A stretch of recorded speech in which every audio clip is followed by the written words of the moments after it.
سب سے اہم بات تو ذہن نشین فرما لیں، دنیا میں اگر کچھ کرنا ہے تو ہمیں اپنے ہدف کا تعین کرنا پڑے گا، اپنے ہدف کا تعین کرنا پڑے گا۔ جب تک کسی ہدف کا تعین نہیں کریں گے تب تک کام کرنا مشکل ہوگا۔ اپنی ترجیحات متعین کریں کہ ہم کیا کرنا چاہتے ہیں، اور اس کے لیے بنیادی طور پر دو چیزوں کا اہتمام کرنا چاہیے۔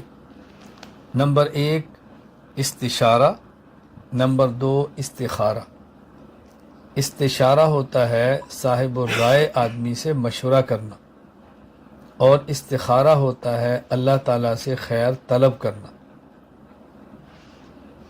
مشورہ کریں لیکن ہر کسی سے نہیں، صاحب الرائے سے، معاملہ فہم سے، جو آپ کی بات، آپ کی ضرورت اور معاملات کو سمجھتا ہو، اور اللہ تعالیٰ سے 2 رکعت پڑھ کے خیر طلب کریں گے، یا اللہ جس کام پر میں نے مشورہ کیا ہے اور یہ کام میں کرنا چاہتا ہوں، اگر یہ بہتر ہے تو اس کے اسباب عطا فرما دیں، اور اگر میرے لیے بہتر نہیں تو آپ اس کے اسباب پیدا نہ فرمائیں۔ استشارہ لوگوں سے ہوتا ہے اور استخارہ اللہ سے ہوتا ہے، دونوں اہم ہیں۔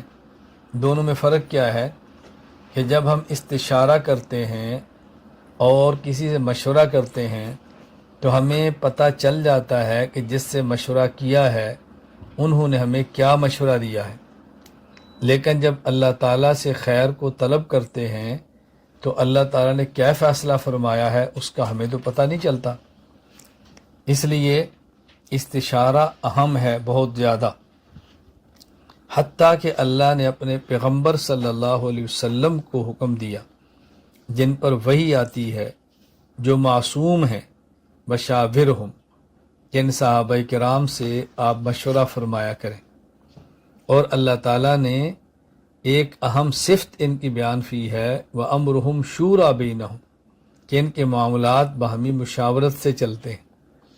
مشورہ بہت اہم ہے، مشورہ کریں اور پھر اللہ سے خیر طلب کریں، اس کا نام استخارہ ہے۔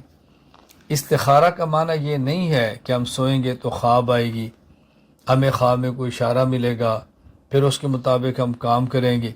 یہ اچھی طرح ذہن نشین فرما لیں۔ ابھی چند دن قبل میں نے تفصیل کے ساتھ محرم کے ماہ میں حضرت حسین رضی اللہ تعالیٰ عنہ کی شخصیت، آپ کی خدمات، واقعہ کربلا کا پس منظر اور آپ کی ذات مبارکہ پر ہونے والے اعتراضات کے جوابات پر مشتمل 3 دن ہر روز 2 گھنٹے 6 گھنٹے کا بیان کیا۔ انشاءاللہ تفصیل سے آپ کے ساتھ آئے گا، کتاب بھی چھپ جائے گی۔ تو اس میں ایک بات تھی کہ حضرت حسین رضی اللہ تعالیٰ عنہ نے استخارہ کیا۔ ایک بندہ مجھ سے سوال کر رہا ہے کہ جب آپ نے استخارہ کیا تو اس کے بعد بھی آپ کیوں گے؟ میں نے کہا استخارہ کا معنی سمجھے تو پھر کبھی آپ کو اشکال ہی پیدا نہ ہو۔ استخارہ کا معنی ہوتا ہے اللہ سے خیر کو طلب کرنا، باقی اللہ نے فیصلہ کیا فرمایا وہ تو ہمیں پتہ نہیں ہے۔ ہم مشورہ کریں اور دیانتداری کے ساتھ جس کو بہتر سمجھتے ہیں وہ کریں، اور اللہ سے خیر طلب کر لیں۔ خیر استشارہ اور استخارہ کر کے ہدف کا تعین کریں، پھر اس ہدف تک پہنچنے کے لیے کسی شخص کا انتخاب کریں، اور جس کا آپ نے انتخاب کیا ہے اس میں بنیادی طور پر 2 صفتوں کا ہونا ضروری ہے۔ نمبر 1 وہ معاملات کو سمجھتا ہو، صاحب الرائے ہو۔ نمبر 2 وہ آپ کے ساتھ مخلص ہو۔ اگر صاحب الرائے نہیں ہے اور مخلص ہے تو مخلص تو ہے لیکن عقل نہیں ہے، رائے نہیں ہے، پھر بھی بہتر مشورہ نہیں دے سکتا، آپ کو چلا نہیں سکتا۔ اور اگر صاحب الرائے ہے لیکن مخلص نہیں ہے آپ کے ساتھ، وہ بھی نہیں چلا سکتا۔ تو ضروری ہے کہ ہم ہدف تک پہنچنے کے لیے ایسے فرد کا انتخاب کریں جو صاحب الرائے، صاحب عقل، صاحب فہم بھی ہو اور ہمارے ساتھ مخلص بھی ہو۔ جب ہدف متعین فرما لیں، ہدف تک پہنچنے کے لیے بندہ متعین فرما لیں، تو اس کے بعد پھر مردہ بدست زندہ ہو جائیں۔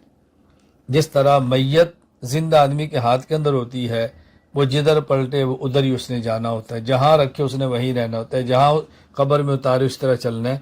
پھر مردہ بدستے زندہ ہو جائیں، پھر اعتماد کریں انشاءاللہ العزیز کسی نتیجے تک ہم پہنچ جائیں گے۔ اگر ہدف کا تعین نہ کیا اور ہدف تک پہنچنے کے لیے بندے کا تعین نہ کیا تو زندگی بھر حیران و سرگرداں پھرتے رہیں گے، بھٹکتے رہیں گے اور دنیا میں کسی نتیجے تک ہم نہیں پہنچ سکیں گے۔